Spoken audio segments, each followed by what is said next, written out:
Hola, ¿qué tal? Mi nombre es Andy Rodríguez, aquí en el Roco Peruano. El día de hoy inauguramos una sección muy importante de videoreportajes, y es que son temas muy diversos por conversar, pero el día de hoy veremos de que es un tema de mucho interés para la sociedad. Los medios de comunicación tienen mucha influencia sobre la opinión pública, el accionar misma de la sociedad y el discernimiento en las decisiones políticas, si es que vamos a la derecha, a la izquierda, arriba o abajo, alguna posición. Los medios de comunicación, de una forma invasiva, las televisoras, los canales, radio y redes sociales manejan una editorial para cambiar la opinión pública en los momentos coyunturales para que se logre un objetivo, un fin, que no solo es un problema de nuestro país, sino también internacional.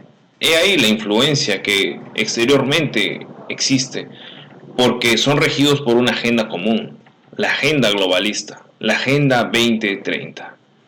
Por eso hoy tenemos dos invitados importantes, donde comentarán sobre los medios de comunicación y su influencia, de forma específica en Perú, cómo transgiversan la información, cómo es que son financiados de forma exterior para sacar provecho en casos judiciales.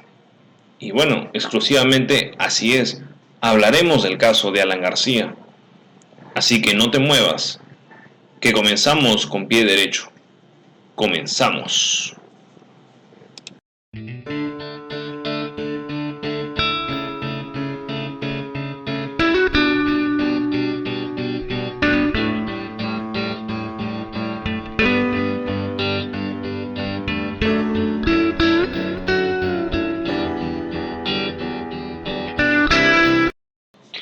El gran alcance de los medios de comunicación y su cuota de poder cuando grupos son los dominantes.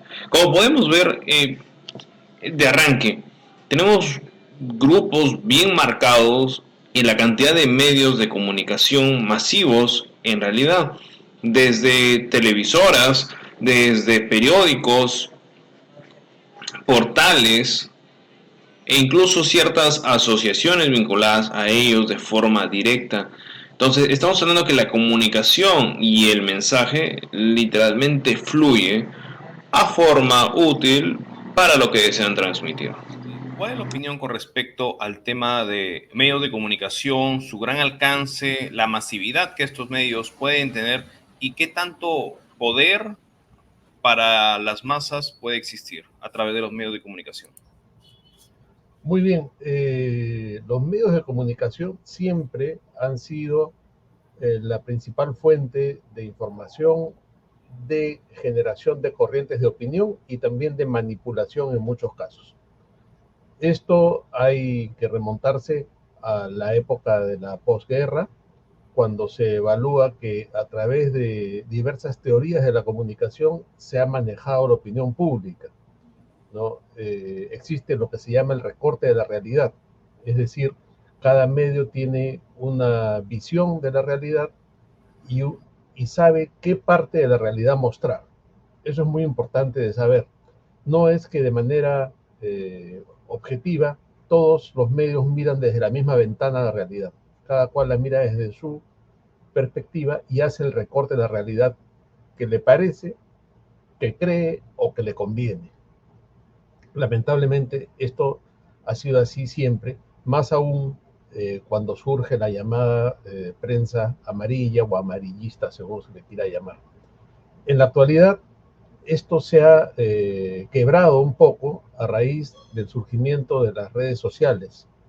Las redes sociales han permitido que surjan opiniones disidentes en muchos casos y también el surgimiento de gran cantidad de podcasts, de webs, de blogs, incluso de medios alternativos a los medios oficiales, que en muchos casos muestran mejor y sin compromiso alguno la realidad, porque no están comprometidos con un financiamiento o con una posición ideológica o ningún tipo de compromiso.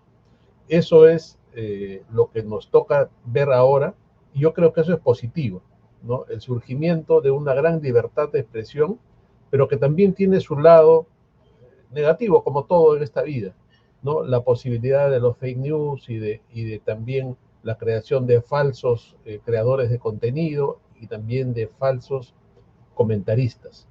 Estamos en una situación de tránsito que no sabemos a dónde nos va a llevar finalmente, pero esa es la realidad.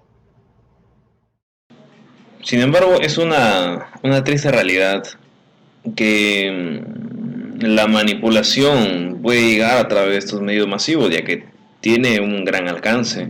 Ciertas editoriales gobernadas por ya ideologías que de alguna forma van socavando nuestra cultura y van destruyéndola. Pero he ahí el rol importante de defender nuestra soberanía y de buscar la verdad. Aunque la manipulación sea grande, porque, digamos, es un canal a través de donde pueden transgiversar mucha información. Y asimismo, ¿no? Como usted mencionaba al principio, estamos hablando de que al 100% hay ciertos medios de que no muestran la objetividad tal cual es, pero que tienen de alguna forma algún tipo de intención y a la vez de manipulación frente a la opinión pública. ¿Qué tanto se podría comentar acerca de las editoriales que tienen este tipo de intención? Y bueno, si aterrizamos un poco aquí en nuestro país, en casos que van sucediendo y van suscitando y a la vez en tipo de declaraciones, van saliendo a la luz cómo las editoriales se van tornando conforme son, entre comillas, necesarias. Mira, ese es un tema muy sensible en el Perú, ¿no? Hemos visto cómo la prensa en algún momento lamentable ha vendido su línea editorial y cómo en este momento están surgiendo testimonios y se está viendo también cómo personajes como el señor Gorriti manejan sectores importantes de las comunicaciones, manejan ciertas dosis de información que a la larga tienen que ver con la línea editorial de muchos medios de comunicación, ¿no? El tema fundamental es que la prensa debe ser libre y debe estar en ese sentido libre de cualquier atadura política o de cualquier compromiso económico que limite esta libertad. Cuando la libertad de prensa tiene un precio, el periodismo se terminó, ¿no? La labor de la prensa libre es ser incómoda, es ser precisamente libre y no estar sujeta a ningún tipo de límites. Estos editoriales que tienen un precio, estos editoriales que tienen un compromiso político o que responden a intereses, obviamente son el fin de la libertad de expresión, son una falsa libertad, son un falso periodismo y hacen un tremendo daño a la comunicación libre de las ideas y la comunicación libre de los acontecimientos en los medios de comunicación. Ahora, es importante reconocer un gran detalle, y es de que el Instituto de Defensa Legal, conocido como IDL, según el portal La Razón, el año 2018, nos menciona que la ONG de George Soros, o sea, Open Society, financió con más de $3 millones a IDL en conceptos de asesorías, etcétera, ¿no? Pero digamos de que el personaje de George Soros está muy vinculado al tema de financiamientos externos para lograr una cierta cantidad de objetivos dentro de un país.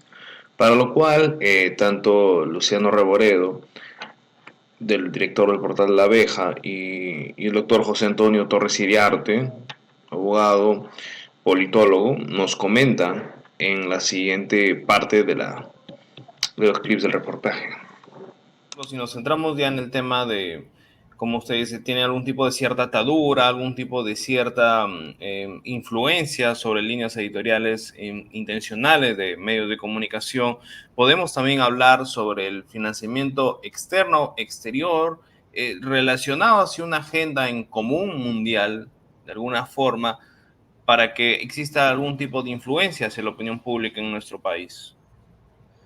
Bueno, en este sentido hay un tema bien importante y es el manejo de inmensos fondos internacionales a través de las llamadas ONGs.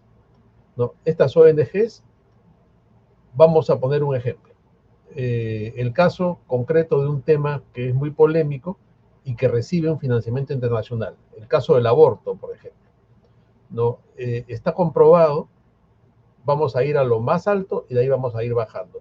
Está comprobado que el sistema interamericano de derechos humanos, es decir, la Corte Interamericana y la Comisión Interamericana de Derechos Humanos, reciben financiamiento de grandes organismos internacionales que viene condicionado a la promoción de lo que entre comillas se llama derechos reproductivos, léase aborto.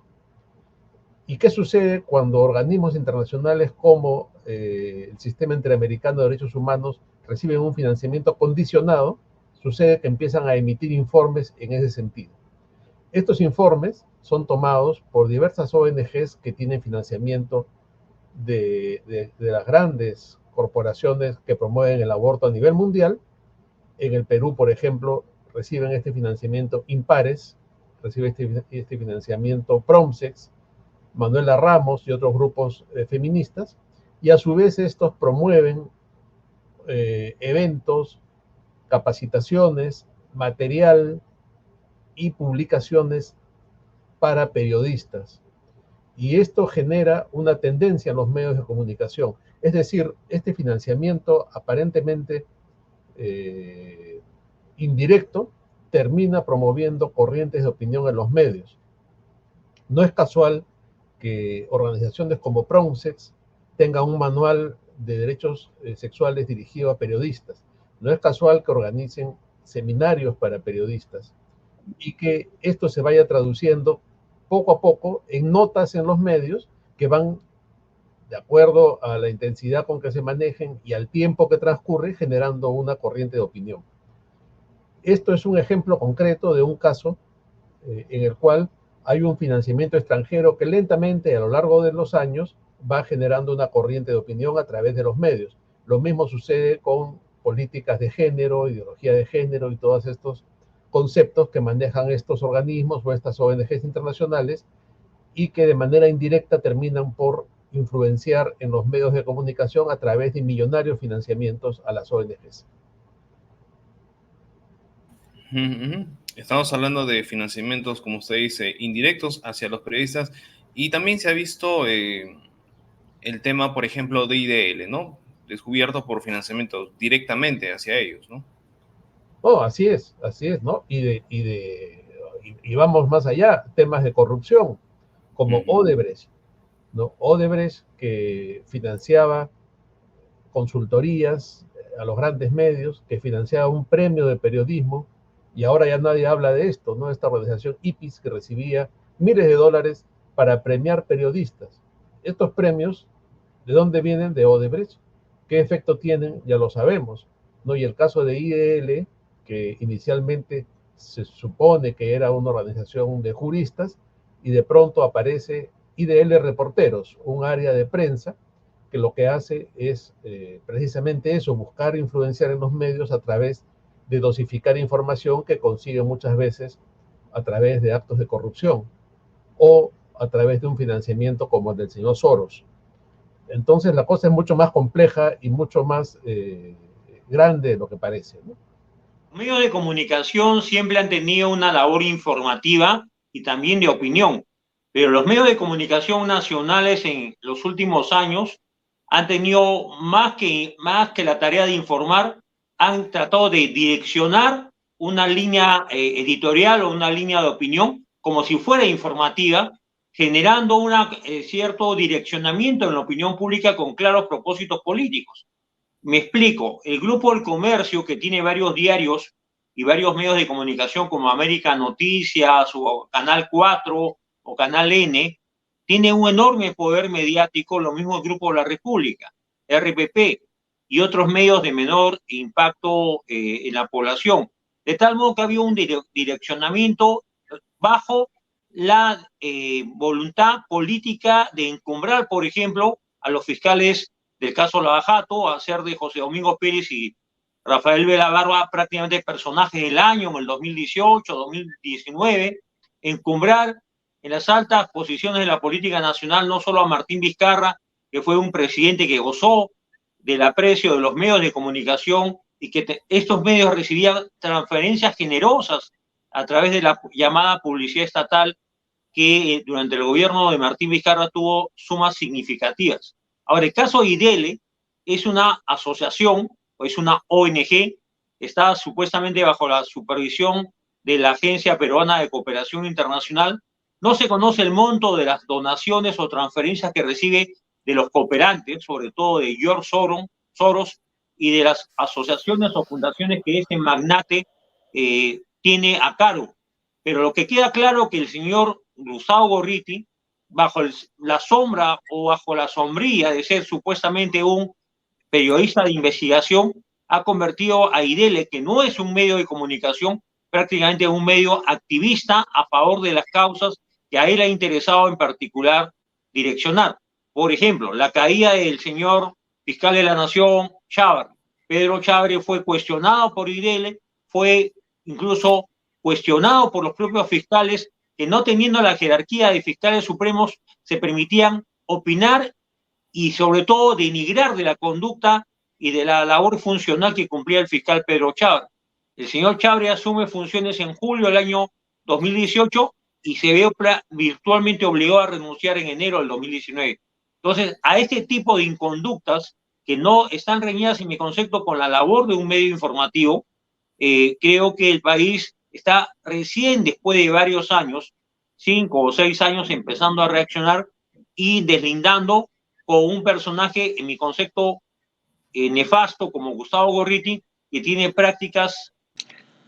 Así como hay el tema de la manipulación para direccionar a las personas, también hay la manipulación de medios para encubrir cuando muchas veces personas vinculadas a ciertos aspectos de este financiamiento exterior pues se ven meramente afectadas. Entonces, ante ello, el mejor as bajo la manga son las famosas cortinas de humo, que los hemos visto, sí, con el caso de Pablo Guerrero, con la historia de que si viene o no viene a jugar a la Universidad César Vallejo, teniendo al señor César Acuña como uno de los aliados para poder armar ese tipo de shows, o la figura de Cristian Cueva, de Cristian Domínguez, personajes de prácticamente farándula, porque ya ni siquiera Cristian Cueva podríamos incluir en el tema en el plano deportivo,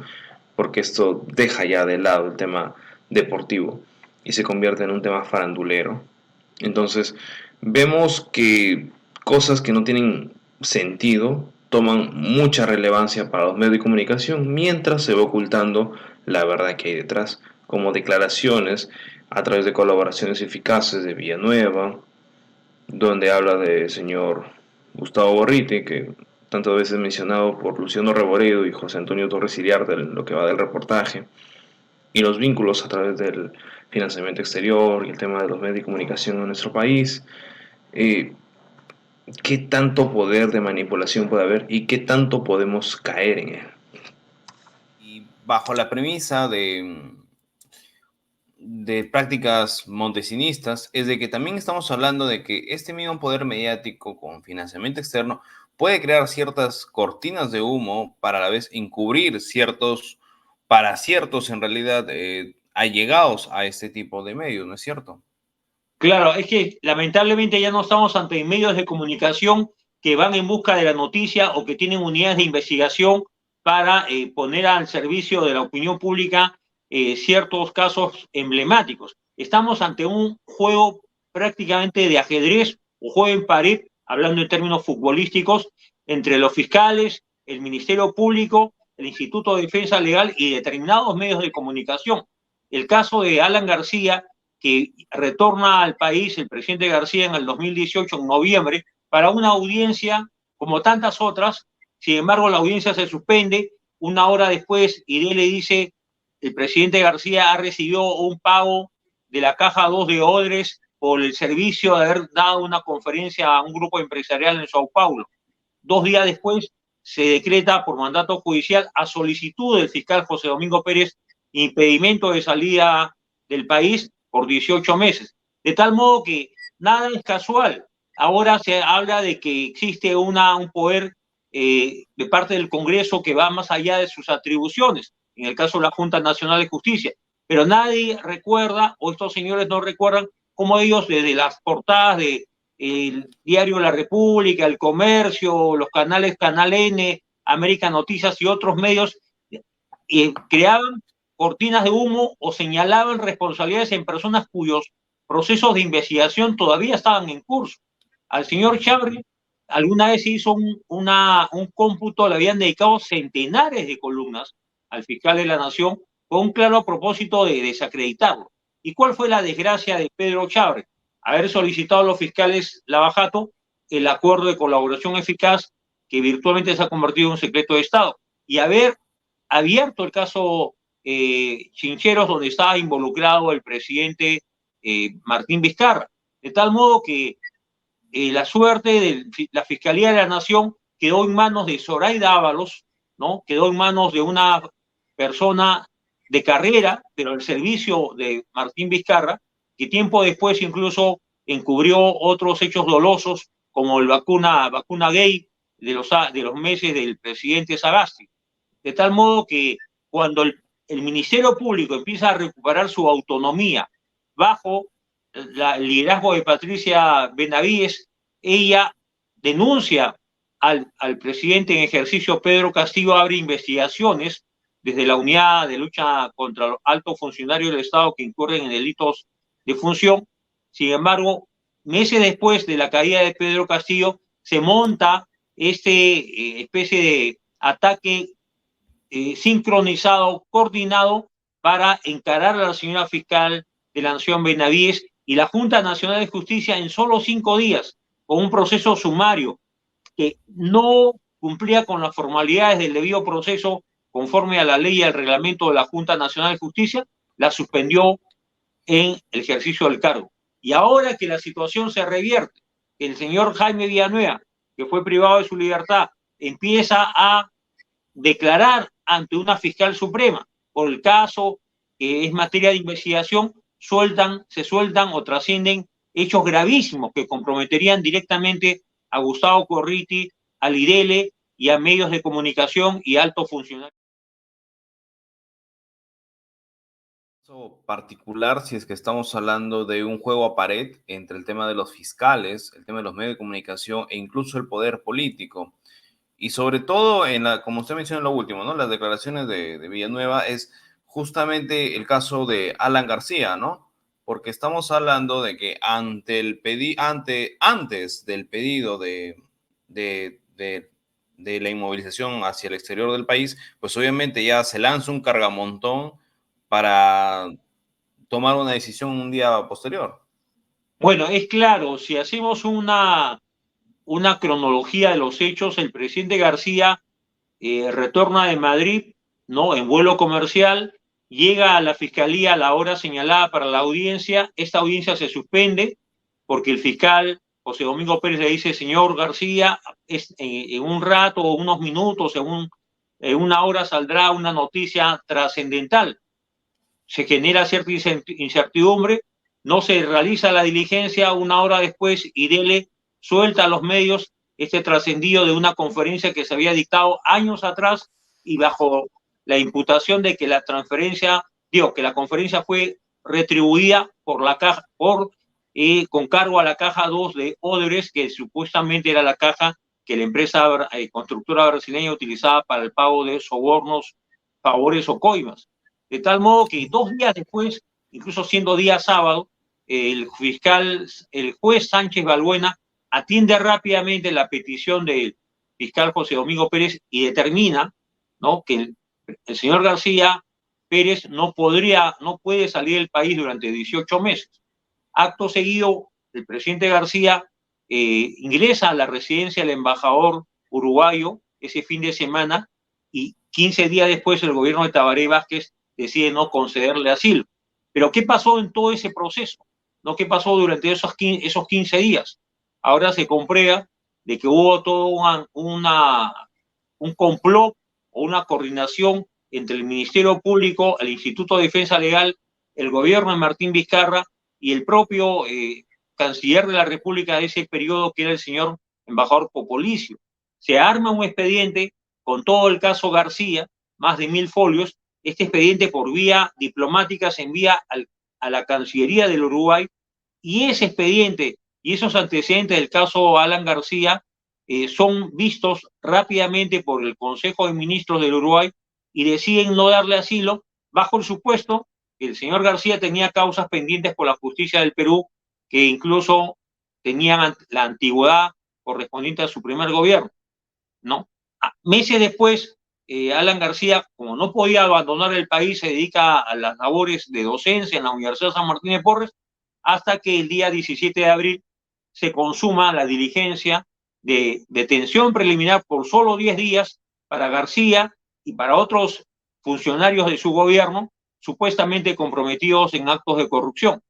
Alan García toma la decisión que todos conocemos, pero ahora se empieza a saber que detrás de este tipo de diligencia de rutina no intervino la policía judicial, sino la DIVIAP, policía política, no intervino el fiscal competente, sino un accesitario.